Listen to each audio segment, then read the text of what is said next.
আসসালামু আলাইকুম সবাইকে আবারও ইন্ডিয়ার আরেকটি ব্লগ নিয়ে চলে এলাম। আর সেই দিন আমাদের ডেস্টিনেশন ছিল দিল্লি থেকে আগ্রা। তো আব্বুর অপারেশনের পর আমরা মানালি থেকে এসে বেশ কিছুদিন বাসায় ছিলাম, রেস্টে ছিল আব্বু। তো ভাবলাম যেহেতু আমার যাওয়ার সময় হয়ে যাচ্ছে, আমি ফিনল্যান্ডে খুব সুন চলে যাব, তাই ভাবলাম আব্বু আর আম্মুকে একটু আগ্রার তাজমহলটা দেখিয়ে নিয়ে আসি। আর আম্মুর খুব শখ ছিল যে আব্বু সুস্থ অবস্থায় কখনো যদি সুযোগ হয় আসবে এবং তাজমহলটা দেখবে আব্বুর সাথে একসাথে। বাট আসলে আল্লাহর মর্জি ছিল ডিফারেন্ট। আব্বু এতটা সিক হয়ে গিয়েছিল যে আমার আব্বুর অসুস্থতার পারপাসে আমাদের ইন্ডিয়া যেতে হয়েছিল।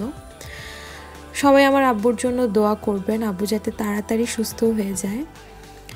তো যাই হোক, তাদেরকে একটু ভালো মোমেন্ট উপহার দেওয়ার জন্য নিয়ে গিয়েছিলাম আগ্রার তাজমহল দেখার জন্য। তো যেতে যেতেই পথে আমরা একটু বিরতি নিলাম আর সেখানে গিয়ে একটু খাওয়া দাওয়া করে নিলাম।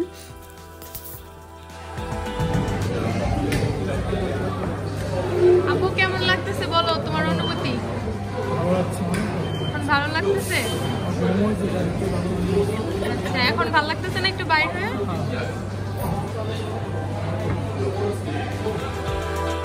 তো আমরা সেখানে গিয়ে ডেজার্ট আর খাবার দাবার অর্ডার করে নিলাম। তো সেখানে গিয়ে আমরা চিন্তা করলাম যে হালাল ফুড কি আছে। তো সেখানে সাবওয়েটা হালাল ছিল, তো সেখান থেকে আমরা সাবওয়ে নিয়ে নিলাম। আর সাবওয়ে নিয়ে খাওয়া দাওয়া করে আবারও আমরা তাজমহলের উদ্দেশ্যে অর্থাৎ আগ্রার উদ্দেশ্যে রওনা হয়ে গেলাম।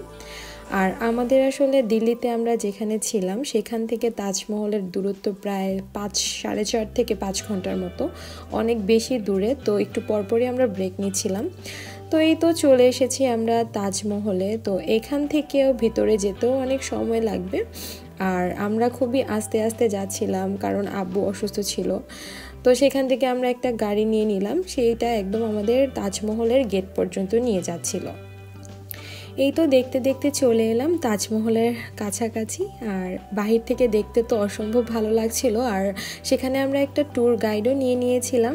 সেই ট্যুর গাইড আমাদেরকে তাজমহলের বিভিন্ন স্টোরি বর্ণনা করছিল, আর সেগুলো শুনতে শুনতে আর ভেতরের দিকে যাচ্ছিলাম। খুবই ভালো লাগছিল। আর সবগুলো মনে হচ্ছিল যে সেই মোমেন্টগুলো যখন সে গল্পের মতো বলছিল আর আমরা সেগুলো দেখছিলাম, সেটা একটু অন্যরকমই ভালো লাগা কাজ করছিল।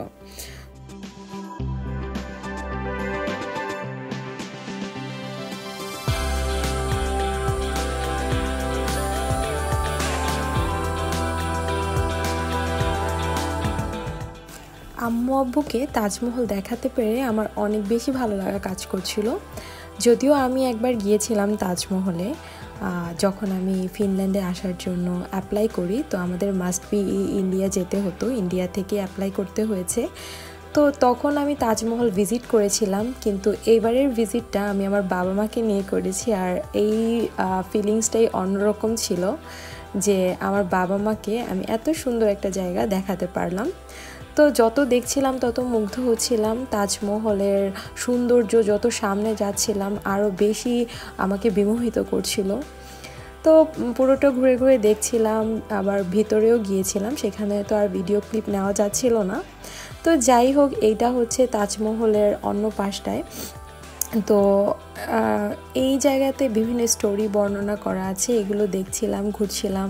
আব্বু কিছুক্ষণ হাঁটাহাঁটি করছিল, সব কিছু ঘুরে ঘুরে দেখছিল। এবং সবচেয়ে মজার ব্যাপার হচ্ছে আব্বুর প্রত্যেকটা স্টোরি জানা। যখন ট্যুর গাইড আমাদেরকে হিন্দিতে বলছিল, আমি আব্বুকে বাংলাতে ট্রান্সলেট করছিলাম। আব্বু বলছিল হ্যাঁ হ্যাঁ এটা এটা এটা এটা, মানে আব্বুর সব কিছু মনে আছে। তা আব্বু আরও এক্সপ্লেন করে বলছিল। তো যাই হোক, আমরা রওনা হয়ে গেলাম তাজমহল দেখা শেষ করে দিল্লির উদ্দেশ্যে। যেতে যেতে আবারও বিরতি নিলাম, আর বিরতিতে চা আর ছোলা ভটুরা নিয়ে বসে পড়লাম। এটা খুবই মজাদার ছিল খাবারটা।